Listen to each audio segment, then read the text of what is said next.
তাওহিদ হৃদয়ের শাস্তির বিষয় নিয়ে বিগত কয়েকদিন ধরে চলছে আলোচনা সমালোচনা। শেষ পর্যন্ত এই মৌসুমে অসুস্থ হয়ে মাঠ ছাড়ার আগে মোহামেডানের অধিনায়কের দায়িত্ব পালন করা তামিম ইকবালও জানালেন প্রতিক্রিয়া।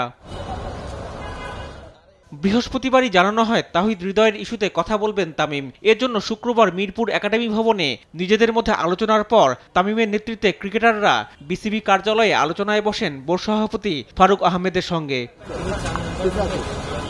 এ সময় সেখানে ছিলেন বিসিবির আরও দুই পরিচালক, ক্রিকেট পরিচালনা বিভাগের প্রধান নাজমুল আবিদিন ও আম্পায়ার্স এবং মিডিয়া কমিটির প্রধান ইফতিকার রহমান। দীর্ঘ বৈঠক শেষে সাংবাদিকদের মুখোমুখি হন তামিম ইকবাল। জানান তাওহিদ হৃদয়ের শাস্তির বিষয়টি হাস্যকর। হৃদয়ের কেসটা বলেছি যে আমাদের কাছে কোনো সেন্সই মেক করে না। হ্যাঁ, প্রথম 2 ম্যাচ যদি সাসপেন্ড হয়ে যেত ফাইন, বাট 2 ম্যাচ সাসপেন্ড করে 1 ম্যাচ করে আবার 2 ম্যাচ খেলতে দিয়ে আবার 1 ম্যাচ সাসপেন্ড করা, এটা একটা আসলে হাস্যকর ব্যাপার হয়ে যাচ্ছে। তো এই জিনিসগুলো নিয়ে আমরা তাদেরকে বলেছি যে আপনারা দ্রুত ডিসিশন নেন আর আমাদেরকে জানান, যেহেতু কালকে। এ সময় ডিপিএল এ ফিক্সিং ইস্যু নিয়েও কথা বলেন তামিম। জানান দোষী হলে কাউকে শাস্তি দেওয়া হোক, কিন্তু কাউকে সবার সামনে ছোট করা উচিত নয়।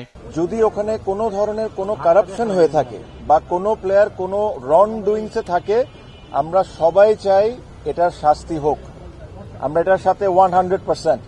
বাট তার মানে এটা না আর কাউকে এটার কোনো অধিকার নাই আপনি ওই 2টা ছেলেকে নিয়ে যায় মিডিয়ার সামনে তাকে দিয়ে অ্যাক্টিং করাবেন। এটা ওয়ার্ল্ডে কোনো অ্যান্টি কারাপশন বা কোনো জায়গায় এই নিয়ম নাই। আপনি ওই 2টা ছেলেকে বেজ্জত করবেন মিডিয়ার সামনে, সেম জিনিসটা অ্যাক্টিং করায়। So this are an insult towards cricketers. এই জিনিস নিয়ে আমরা এক ফোঁটাও হ্যাপি ছিলাম না। তামিম ইকবাল নিজের বিষয়ে জানান ভালো আছেন তিনি, আর ক্রিকেটে ফেরার সিদ্ধান্ত 3 মাস পরে। 3 মাস পর ইনশাল্লাহ। রিফাত আঞ্জুম, দেশ টিভি, ঢাকা।